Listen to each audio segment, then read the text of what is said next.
সাগরের পাড়ে বেড়াতে গিয়ে ঘটে গেল অঘটন। আনন্দে উচ্ছ্বসিত হয়ে গাড়িসহ সাগরে নেমে পড়লেন চালক। ঘটনাস্থলে থাকা এলাকাবাসী জানান, সাগর পাড়ে আনন্দ করতে করতে হঠাৎই গাড়িটি সোজা হয়ে সাগরের পানিতে ঢুকে যায়।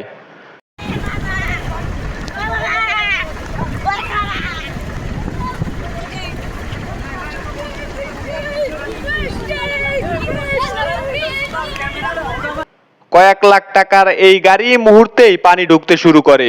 স্থানীয়রা দ্রুত এগিয়ে এসে গাড়িটি উদ্ধারের চেষ্টা চালান।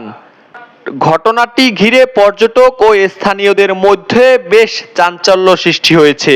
স্থানীয়দের সহায়তায় ট্রলি গাড়ির মাধ্যমে লাখ টাকার গাড়িটি উদ্ধার করতে সক্ষম হয়েছে। সত্যি কথা বলতে কি সগির ভাই, যাও যেমনই হোক, মাছ যদি ভালো চাও সাগর রশি জালে লাগাও। দেশেরা একটাই নাম সাগর রশি তার নাম, দেশেরা একটাই নাম সাগর রশি তার